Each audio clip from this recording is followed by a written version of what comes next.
जितना सम्मान इस देश में हम धर्म स्थानों को देते हैं, संसद और संविधान को देते हैं, उतना ही सम्मान इस देश में हमें उद्यमिता को, व्यवसाय को, व्यापार को, उद्योग को देना पड़ेगा। कहीं ना कहीं व्यापार को अभी भी भारत में हे दृष्टि से देखा जाता है। यदि हमें मुकाबला करना है अमेरिका का, मुकाबला करना हमें चीन का, और भारत को यूएस, यूके, यूरोप, जापान और चीन से भी बड़ी आर्थिक महाशक्ति बनाना है, तो उसका एक ही उपाय है कि सब मिलकर के सभी दिशाओं से देश को आर्थिक दृष्टि से उन्नत बनाए।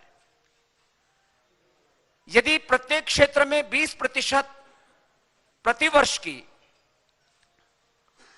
औद्योगिक प्रगति की दर रहती है, तो देश 5 ट्रिलियन की इकोनॉमी बना पाएगा, अन्यथा यह मात्र एक सपना रह जाएगा। हमने ये तय किया है, पतंजलि, और अब क्योंकि रुचि सोया भी पतंजलि का पार्ट हो चुकी है, उसका अधिग्रहण पतंजलि ने किया है। आज पतंजलि और पतंजलि की सारी सब्सिडीज मिलाकर के लगभग 12,000 करोड़ का हम टर्नओवर करते हैं। रुचि सोया एनसीएलटी में जाने के बावजूद भी 13,000 करोड़ रुपए का टर्नओवर ऑलरेडी कर रही है। आने वाले 5 वर्षों में हम 300% की ग्रोथ के साथ 50,000 से 1,00,000 करोड़ के बीच में पतंजलि और रुचि सोया कुल ग्रुप का टर्नओवर होगा। यद्यपि रुचि सोया एक लिस्टेड कंपनी है और उसके अभी 99% शेयर पतंजलि आयुर्वेद ने लिए हैं, उसका अधिग्रहण करते हुए आगे इसको लिक्विडेशन में भी डालेंगे और शेयर्स को जो है बाजार में उसको लिक्विडेट करेंगे। 20-25% शेयर 2 वर्ष के भीतर लगभग 40 से 50,000 करोड़ का टर्नओवर रुचि सोया का और 25 से 50,000 करोड़ के बीच में आने वाले 5 वर्षों में टर्नओवर पतंजलि का, हमें इस देश के आर्थिक समृद्धि में जो योगदान देना है उसके लिए हम प्रतिबद्ध हैं। और मैं इसलिए इस बात को कहना चाहता हूं, आजकल पिछले कई महीनों से दुनिया में भारत की इस रूप में बदनामी हो रही है, जैसे भारत में आंदोलन, विरोध, हिंसा, नफरत और अराजकता की सिवा दूसरा कोई काम ही नहीं हो रहा है। मैं जेएनयू सहित जितने भी देश के विश्वविद्यालय के छात्र उनसे कहूंगा कि ये आंदोलन का काम राजनीतिक दलों पर छोड़ दीजिए, वो बेरोजगार हो जाएंगे। और किसी भी तरह की हिंसा और अराजकता फैलाना और हर समय जन आंदोलनों में जुटे रहना, यह छात्रों का मुख्य उत्तरदायित्व नहीं है। स्टूडेंट्स अपने कैरियर को बनाएं, अपनी प्रतिभाओं का विकास करें, देश के विकास में अपना योगदान दें, यह तो समझ में आता है। लेकिन हर समय आजादी के नारे लगाना, और उसमें भी जब गांधी वाली आजादी की बात होती है तो समझ में आती है बात, जब नेहरू और भगत वाली आजादी की बात होती है तब भी बात समझ में आ जाती है। लेकिन जब जिन्ना वाली आजादी के नारे लगते हैं तो सरासर देश के साथ धोखा और गद्दारी है। विद्यार्थियों को हिंसा, अराजकता और आंदोलन का रास्ता छोड़ करके अपने कैरेक्टर बिल्डिंग और नेशन बिल्डिंग में लगना चाहिए, अपने टैलेंट को, अपने कैरियर को बनाने में लगना चाहिए। राजनीतिक दलों को भी एक बात सोचनी चाहिए, इस देश में देश के लोगों ने 2024 तक जनादेश दे दिया है बीजेपी को। हमें संविधान और संवैधानिक परंपराओं का आदर करते हुए 2024 तक मोदी जी को मौका देना ही चाहिए और उनको बेदखल कोई कर भी नहीं सकता। तो थोड़ा सब्र रखना चाहिए विपक्षी दलों को भी, और वो विरोध करें, वो जन आंदोलन करें, ये विपक्ष की भूमिका होती है और उनका अधिकार भी है, लेकिन थोड़ा धीरज रखें और जन आंदोलन और सरकार का विरोध करने के साथ साथ राष्ट्र निर्माण में भी उनको एक भूमिका निभानी चाहिए। अन्यथा पूरी दुनिया में भारत बदनाम होता है। यह देश जितना बीजेपी का है, यह देश जितना मोदी का है, उतना यह देश स्वामी रामदेव का, उतना यह देश विधायिका, कार्यपालिका, न्यायपालिका, खबरपालिका और इस देश के सारे विपक्ष का भी है। तो देश की इज्जत पर कोई आंच आती है तो उससे पूरा देश शर्मसार होता है। और मैं इसलिए भी इस बात को कहना चाहता हूं, देश की बड़ी समस्याएं हैं, महंगाई, बेरोजगारी, गरीबी, और इस देश को सभी क्षेत्रों में हम आर्थिक दृष्टि से स्वावलंबी, आत्मनिर्भर कैसे बनाएं, यह बड़ी चुनौती और बड़ी अपॉर्चुनिटी भी हमारे सामने। इस दिशा में हम कैसे इस देश को आगे लेकर के जाएं, ये सबकी सामूहिक जिम्मेदारी है। एक सन्यासी होने के बावजूद हमने इस जिम्मेदारी को निभाया है और धर्म के साथ साथ हमने इस देश की आर्थिक समृद्धि में एक योगदान दिया है। आज भी हमारा सपना है कि 5 वर्षों में कम से कम खाद्य तेलों के संदर्भ में हमारा देश आत्मनिर्भर बन जाए। करीब 1.5 से 2 लाख करोड़ रुपए हमारे देश का पाम ऑयल खरीदने में, सनफ्लावर और सोयाबीन खरीदने में देश के बाहर जाता है। और मलेशिया का, इंडोनेशिया के ऊपर सबसे ज्यादा हमारी डिपेंडेंसी है। और कभी कभी तो वहां के राष्ट्राध्यक्ष भारत के आंतरिक मामलों में भी बयानबाजी करने से नहीं चूकते कि धारा 370 हटनी चाहिए कि नहीं हटनी चाहिए, यहां सीए लागू होना चाहिए कि नहीं होना चाहिए, भारत कैसे चलना चाहिए, इसके बारे में मलेशिया कौन होता है बयान देने वाला है। बारे में इंडोनेशिया हस्तक्षेप नहीं कर सकता, लेकिन उन लोगों ने कुछ गलत बयानबाजी की और भारत को कदम उठाना पड़ा। मैं तो कहता हूं खाली खाद्य तेलों में ही नहीं, हम इस देश को डीजल, पेट्रोल और अन्य जो हमारे नेचुरल रिसोर्सेज हैं उसमें भी आत्मनिर्भर बना सकते हैं। दुर्भाग्य है करीब 50 लाख करोड़ की अर्थव्यवस्था पर अभी भी विदेशी कंपनियों और विदेशियों का कब्जा है। हम गणतंत्रता दिवस, स्वतंत्रता दिवस मनाते हैं, मात्र आर्थिक आजादी आने से कोई देश, कोई मुल्क पूरी तरह से आजाद नहीं हो जाता। अभी भी राजनीतिक रूप से, सांस्कृतिक रूप से, शिक्षा, चिकित्सा की दृष्टि से, खेती की दृष्टि से, व्यापार की दृष्टि से हम गुलामी की बेड़ियों में जकड़े हुए हैं। और मात्र चीन जैसे देश को हम साल भर में 15 से 20 लाख करोड़ रुपए दे देते हैं। यूरोप और अमेरिका मिलाकर के, कुछ और दूसरे छोटे छोटे देश मिलाकर के, खाड़ी के देश मिलाकर के करीब हम 20 से 25 लाख करोड़ रुपए उनकी भेंट चढ़ा देते हैं। हर वर्ष ऐसे लाखों करोड़ रुपए पानी की तरह देश के बाहर बह रहा है। कुछ तो हम बचाएं। इसलिए इस देश की सरकार को भी अब इसके ऊपर गंभीरता से कार्य करना पड़ेगा कि जितने भी नेचुरल रिसोर्सेज हम अपने देश से अर्जित कर सकते हैं, बाहर से हमें उन चीजों को न मंगाना पड़े और इस देश को डीजल, गैस, पेट्रोल में भी आत्मनिर्भर, स्वावलंबी बनाने के लिए सरकार को कुछ बड़े और कड़े ऐतिहासिक फैसले लेने पड़ेंगे। और खाद्य तेलों में तो मात्र 5 वर्षों में हम इस देश को आत्मनिर्भर बना सकते हैं। जितना हम इंडोनेशिया, मलेशिया और कुछ अमेरिकन देशों से हम यहां पर एडिबल ऑयल इंपोर्ट कर रहे हैं, उसकी जरूरत पूरी तरह से खत्म हो सकती है। अभी करीब 2 लाख हेक्टेयर के ऊपर अपने देश में पाम प्लांटेशन है।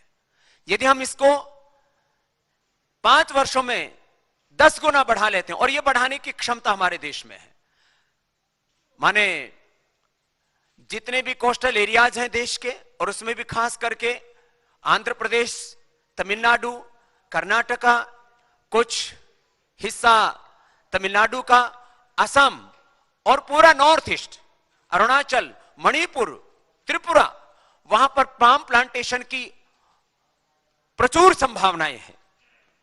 और 1 एकड़ जमीन पर एक मजदूर लगा करके एक किसान साल भर में 80,000 रुपए की आमदनी अर्जित कर सकता है। और जितना तेल हम दूसरी चीजों से प्राप्त करते हैं, एडिबल ऑयल, चाहे वो सरसों है, चाहे वो सोयाबीन है, चाहे वो सनफ्लावर है, उससे लगभग 4 से 5 गुना ऑयल हमें पाम से मिलता है। और इससे भूमि खराब नहीं होती है, एनवायरमेंट भी अच्छा होता है। यह इंक्लूसिव और सस्टेनेबल डेवलपमेंट की कैटेगरी में आता है। हमें आने वाले 5 वर्षों में इंडोनेशिया और मलेशिया पर निर्भरता अपनी खत्म करनी पड़ेगी। इसी तरह से सोयाबीन का प्रोडक्शन हम यदि 2.5 से 3 गुना बढ़ा लेते हैं, उसकी उत्पादकता में हम वृद्धि कर लेते हैं, और सोयाबीन के लिए मात्र दुगनी भूमि हम प्रयोग करना शुरू कर देते हैं, तो सोयाबीन का तेल हमें बाहर से इंपोर्ट नहीं करना पड़ेगा। सनफ्लावर में तो इस देश में 20-25 साल पहले एक दौर चला था, उसके बाद क्रशिंग यूनिटें बंद पड़ी है। ये 95% हम ये 3 ऑयल इंपोर्ट करते हैं, एक सोया, दूसरा सन, और तीसरा सबसे ज्यादा पाम ऑयल। इन तीनों तेलों की निर्भरता हमें बाहर के देशों की खत्म करनी पड़ेगी, तब ये देश आगे बढ़ेगा। और अपने देश में सामर्थ्य है, सामर्थ्य की कमी नहीं है, उस सामर्थ्य को हमें संजोना पड़ेगा। माना कि इस समय 5 लाख करोड़ से भी ज्यादा के एनपीए चल रहे हैं, लाखों करोड़ के लोग अलग अलग तरह से पहले घोटाले भी किए हैं, और उसमें नेचुरल रिसोर्सेज के और अलग अलग पॉलिटिकल घोटालों के साथ साथ बैंकिंग घोटाले भी हुए हैं। हमें एनपीएस को भी बचाना पड़ेगा। इसीलिए एक सन्यासी होने के बावजूद हमने रुचि सोया कंपनी को टेक ओवर किया, क्योंकि हमने देखा 22 कंपनियां, 22 production unit Ruchi Soya company के अंदर, जिसमें 36 lakh metric ton per year oil production की कैपेसिटी,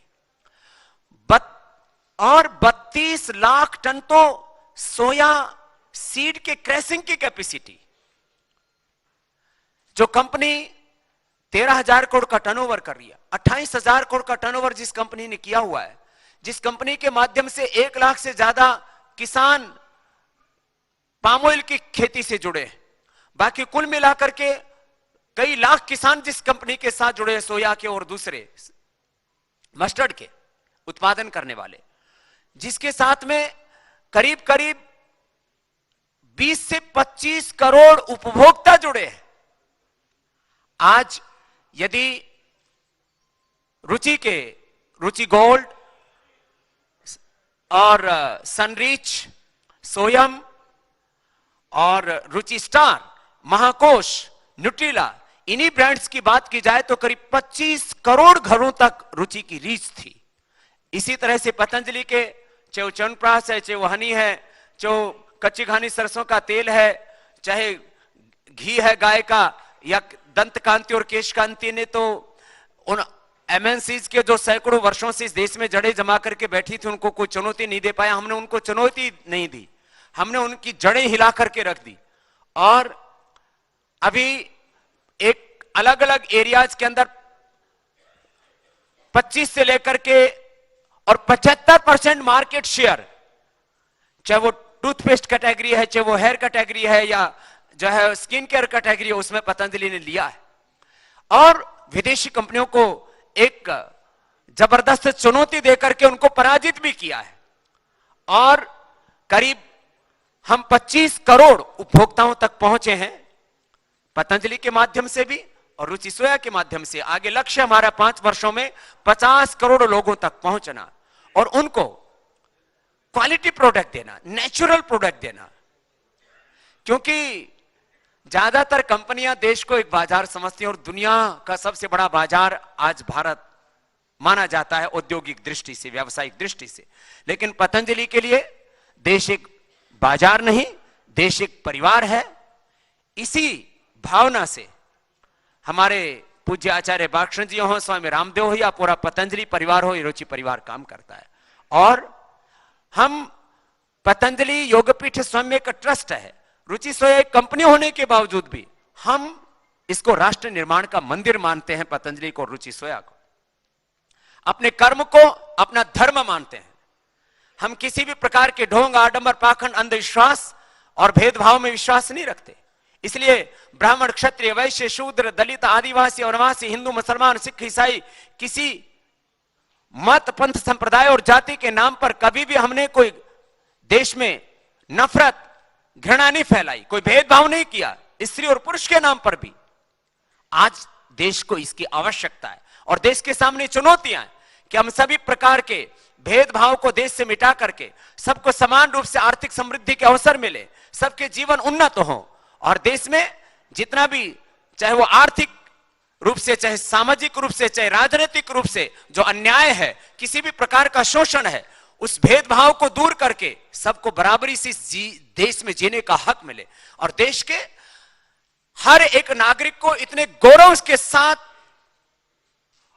जीने का हक मिले जितना कि एक ब्रिटिश का या यूएस का कोई नागरिक होता है, एक सिटीजन होता है, तो वो सीना तान के बोलता है, मैं यूएस का सिटीजन हूं, मैं यूके का सिटीजन हूं, मैं जापान का सिटीजन हूं। हमारे देश के नागरिक के हालात क्या हो गई है?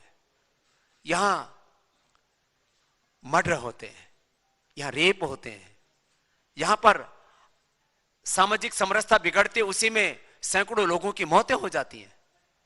इजराइल जैसा देश, एक नागरिक के पीछे पूरा देश खड़ा हो जाता है और यदि कोई उसके साथ अन्याय करता हो तो उसकी मौत का बदला लेता है। और हमारे यहां पर 125 करोड़ की आबादी हो चुकी है, संभलने में आ नहीं रही है। इसलिए मैंने यह भी एक मुद्दा उठाया कि देश में जनसंख्या नियंत्रण के ऊपर भी हमें अब सोचना पड़ेगा। कितनी आबादी और बढ़ाएंगे? जमीन बढ़ा नहीं सकते। 50 करोड़ एकड़ से ज्यादा इस देश के अंदर खेती की जमीन नहीं है। School, college, university, airport, railway सब लिमिटेड अपने देश में। खाना लिमिटेड है, रिसोर्सेज लिमिटेड है, अनलिमिटेड पॉपुलेशन, कैसे देश आगे बढ़ेगा? यहां भी जनसंख्या जब बहुत अधिक बढ़ती है तो यह बम से भी ज्यादा विस्फोटक हो जाती है। अभी हमारे पास में जितनी संख्या है उनके हाथों को हम सृजन में लगाएं और इससे देश को आगे बढ़ाएं। इसी संकल्प के साथ हम आगे चल रहे हैं। और बहुत लोगों ने पिछले 5-6 महीनों से पतंजलि के बारे में बहुत तरह की अफवाहें, बहुत तरह की एक प्रायोजित तरीके से षड्यंत्र करके कि पतंजलि नीचे जा रहा है, अब पतंजलि जी कंपटीशन में नहीं रहा है। पतंजलि ने अपना 1% भी मार्केट शेयर लूज नहीं किया किसी भी प्रोडक्ट के संदर्भ में, चाहे वो हमारे हेयर केयर कैटेगरी थी, चाहे डेंटल केयर कैटेगरी थी, चाहे स्किन केयर कैटेगरी थी, चाहे वो हमारा हनी था, चाहे वो च्यवनप्राश था, चाहे हमारे नेचुरल मेडिसिन थे। 1% भी हमने मार्केट शेयर लूज नहीं किया। लेकिन प्रायोजित तरीके से, क्योंकि मैंने कहा आज इस देश में करीब 12 लाख कंपनियां हैं, उसमें जो ज्यादा ताकतवर कंपनियां हैं वो विदेशी कंपनियां हैं। वो सोशल रेस्पॉन्सिबिलिटी के नाम पर, सोशल कॉर्पोरेट रेस्पॉन्सिबिलिटी के नाम पर, सीएसआर के नाम पर 2% खर्च करती है। पतंजलि अपने प्रॉफिट का 100% चैरिटी में खर्च करता है। हमने 10,000 करोड़ रुपए से ज्यादा की चैरिटी हेल्थ में, एजुकेशन में, ऑर्गेनिक एग्रीकल्चर में, रिसर्च में, गौ सेवा में और गरीब विद्यार्थियों की सेवा में, इस राष्ट्र के चरित्र निर्माण में, देश के 600 जिलों में, 5,000 तहसीलों में, 2.5 लाख गांव में हमने योग का विस्तार किया। करोड़ों लोगों को हमने आरोग्य दिया। पूरी दुनिया में भारत का गौरव बढ़ाने के लिए योग को, आयुर्वेद को और अपनी वैदिक संस्कृति, प्राचीन अपनी विरासत को लेकर के हमने पूरे देश में एक आंदोलन खड़ा किया। और आने वाले समय में 1 लाख से ज्यादा विद्यार्थियों की क्षमता के साथ, जिसमें सारे प्राचीन विषयों से लेकर के सारे मॉडर्न सब्जेक्ट्स होंगे, चाहे वो मेडिकल है, चाहे वो इंजीनियरिंग है, चाहे मैनेजमेंट में है, चाहे बिजनेस है, चाहे स्पोर्ट्स है।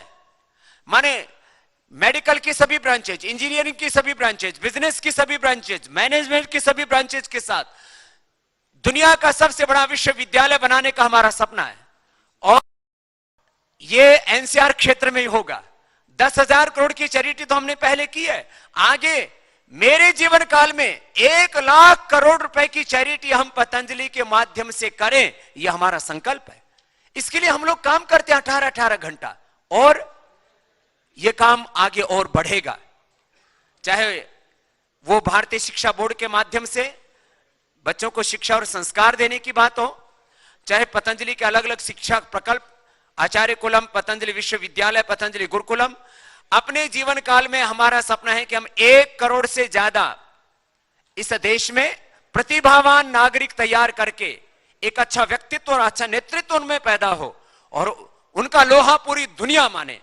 इस तरह के एक सशक्त समर्थ नागरिक बनाना हमारा लक्ष्य। उस लक्ष्य के लिए हम 18-18 घंटे पुरुषार्थ करते हैं, कई तरह के ताने सहते हैं, कई प्रकार की प्रताड़नाएं झेलते हैं, आरोप प्रत्यारोपों के बीच में, जबकि हमने सेवा भलाई के कभी किसी व्यक्ति का, किसी समाज का या देश का एक पल के लिए भी कभी बुरा करना तो बहुत दूर की बात है, कभी बुरा सोचा भी नहीं।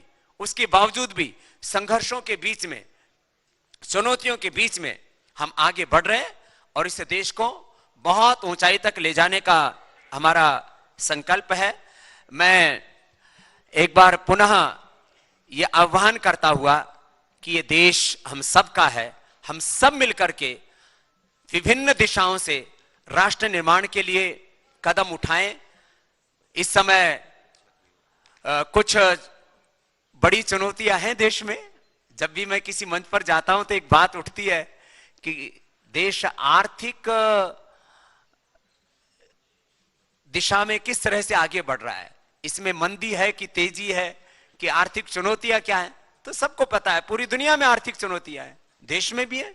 इन आर्थिक चुनौतियों के बीच में ही हमने लगभग 4,500 करोड़ रुपए लगा करके रुचि सोया कंपनी का एक्विजिशन किया। तो ये चुनौतियों के बीच में ये काम भी तो हो रहे हैं ना।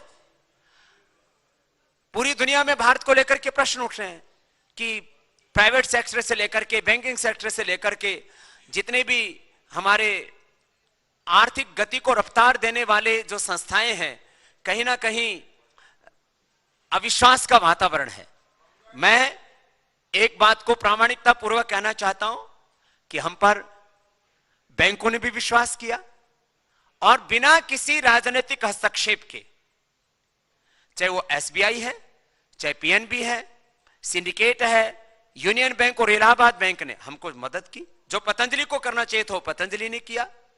और आज मैं इस बात को फक्र के साथ यहां पर कह रहा हूं कि इस आर्थिक चुनौतियों के दौर में भी हमने एक एफएमसीजी सेक्टर में देश की आजादी के 70 वर्षों के इतिहास में सबसे बड़ा अधिग्रहण किया।